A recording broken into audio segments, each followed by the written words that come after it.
Being a complete idiot will get you invited into many podcast spaces, especially in Black YouTube or Black social media. You can be silly and make no absolute sense, like, I don't know, Charleston White. Saying anything and everything about everybody, just all kind of what you would consider hate speech. Hey, listen, you can charge as much as $10,000 or more for a podcast seat for 1 hour, because a lot of people care about views, and not even just him. Dr. Umar Johnson, who is one of the greatest failures in modern African American society as far as an intellect and a builder, he gets invited all the time, and he says stuff like this. But I want to be clear. I know some of us love our children, but some of our children are so far gone that we're going to have to put some of them to sleep in order to take back the neighborhood. Some of y'all don't want to hear that because you don't live in reality. But I'm telling you, as a psychologist, I'm not going to be able to psychologize all of them on the corner. Some of them going to sleep for God! But the biggest failure to me is Brittany Renner. And I'll tell you exactly why. Number one, Brittany Renner is entertaining, but she's a single mom, she's an alcoholic, and booty clapper sounds! She is definitely thotting it up. And my man Club Shay Shay could not resist bringing Brittany Renner onto the podcast because she wants a lot of attention. But at some point in this interview, he asked her how many guys has she slept with. Let's check it out. Probably the same reason that I wrote a book, because I felt called to share. There are some things that maybe moving forward I would keep to myself, but I just told you I had sex with 35 guys. That's an updated number for people who have been following the number for years now. So It said you slept with 24 men, 11 athletes, 5 entertainers, 8 regular guys. Now you up to 35. I keep a list on my phone. Why is that a lot? Oh, guys, that's a lot of people. But stop the show. If you know me, you know that number is probably not real, because the reality is that no girl or no woman wants you to know how many people that she's really slept with. And if you know what I'm talking about, you're probably going to multiply that by 4 or 5, at the minimum 3, which I possibly believe that she probably could have slept as many as minimum 100 guys. But he makes a point in the podcast. Why does that need to be public? Why do you want the public to consume the fact that you're out here booty clapping sounds? For everybody to know, I'll tell you, and I hate to give the guy props, but Tommy Sotomayor used to have a phrase. A lot of these ladies want dick and attention. I hate to say that word X out, beep that out, stop the show. Demon, make sure you bleep that out. My mom watches these goddamn episodes and she just can't stop. Anger music. Boy, I saw your podcast today and you were cursing. I didn't raise you like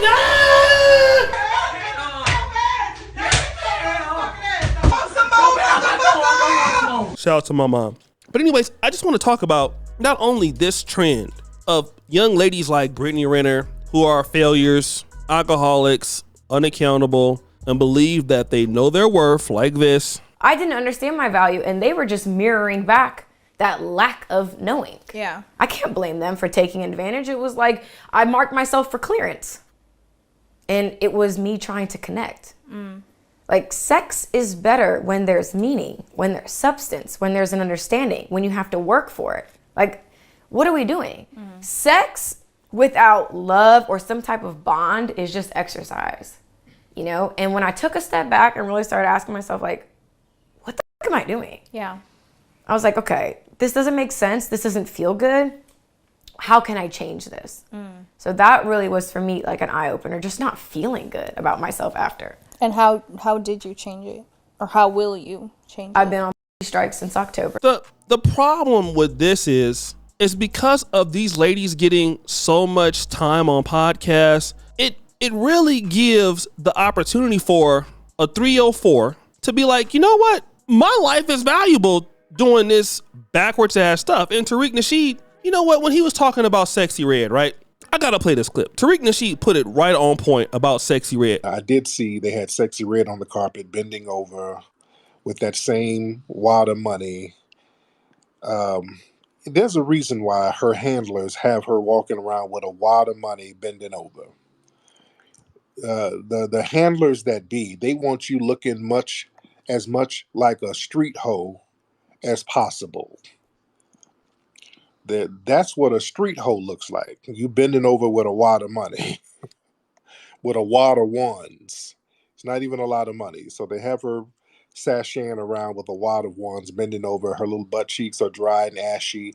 They love that image of us. And I'm not even trying to crap on little Sexy Red. God bless her. I know a lot of people are very critical of her. And I get it. I get why she does what she does. She's like, hell, I could be a hood rat living at home on Section 8, or I can be the same hood rat and get out here and get this money. So I get it. I get where she's coming from. I get her perspective. You kind of put yourself in her shoes. Think about it. I want all of you listening. Put yourself in Sexy, because people are very critical of Sexy Red, of course. But put yourself in Sexy Red shoes. If you were a hood rat sitting in a Section 8 apartment,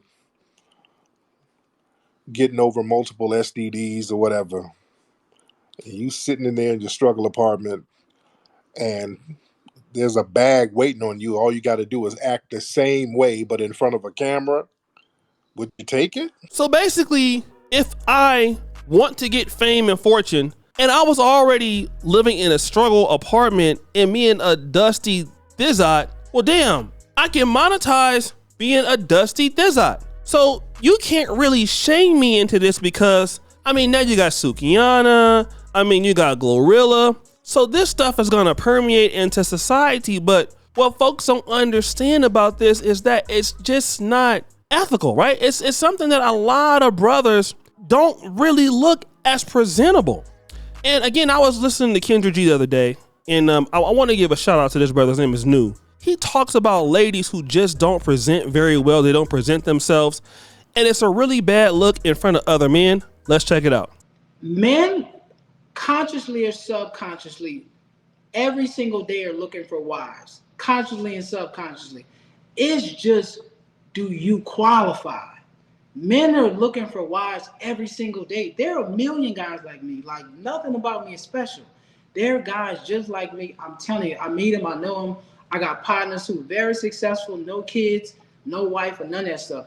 Men are consciously and subconsciously scanning the room every single day looking for a wife. They're out there. It's just that the woman has to be prepared to be with that type of guy. Because there are, I promise you, like, as men, we talk. There are tons of men like me. Believe what I'm telling you. What are some of the, I know we've been talking to you, but just share, what are some of the top qualities that these men are looking for wives, such as yourself, are looking for in a wife? The main two things, I promise you. For one, your look, the way you present, right? For example, I'm coming on your show. Now granted, I look like this, right? You have to present well, right? How you present, because here's the thing. That's just like me. If I date you, my inner circle are black women. I'm going to have to take you around them, right? So if you look bad, let's just say you look ratchet, they're going to tell me, hey, New, what you doing? What's going on? What's this dynamic? You have to understand the way you present. When I see a woman, no offense, come on your show, right? Now, your show is international, because when I came on your show, I had women hit me up from all over the world, every race. And I don't know if it doesn't necessarily reflect. You have white women that watch your show looking for black men. You have Asian women who watch your show looking for black men. You have Indian women. I got hit up from every race, almost every country, all over the world for sure. But it's the way you present yourself. You must present well. They got women that come on your show, say that they're looking for a man, but they got a head wrap on. You can't do that. Pretend you're going on a job interview. That's the way because the way you present yourself, you're saying that's what I feel like you deserve. So if you come on this show is international, with a head wrap on, you feel like that's what men deserve. And ultimately, after presenting herself like she's done, getting drunk on set, yelling, screaming, being a buffoon, acting ridiculous, where does it leave you? You slept with, as you would account for, 35 guys, right? One of them, so let's do the math. 35 minus 1 is 34. So you have one baby daddy. You said yourself, athletes do not like condoms. So you're out here and you don't like condoms, actually. I mean, I don't even want to bring up that clip right now because I'm tired. But yeah, she doesn't like condoms. So then what man in his right mind wants to deal with a lady who has said, I have 35 partners minimum, one is my baby daddy, and 34 other guys that you have let hit that don't want to marry you? Well, you can't say it's because she's not beautiful, because she clearly is. You can't say it's not because she's not attractive. She clearly is. And she's, you know, hey, she's bubbly and fun to be around. Like, stop the show. A lot of 304s are very fun to be around. But the episodes, they're easy to kick it with, fun to be around, all of that. But now we're not dealing with that, guys. We're dealing with the fact that this particular young lady is gonna probably have that body count go up as she gets older, and nobody is going to be willing to deal with her. And it's all because of her attitude. Her attitude, she's unruly, she's unaccountable, you can't tell her anything, and she's problematic. But guys, what do you think? It's your boy, O'Shea Duke Jackson, back at it again with another episode of The Celebrity Junk. I appreciate you for all you do. Subscribe to the bell. We're out.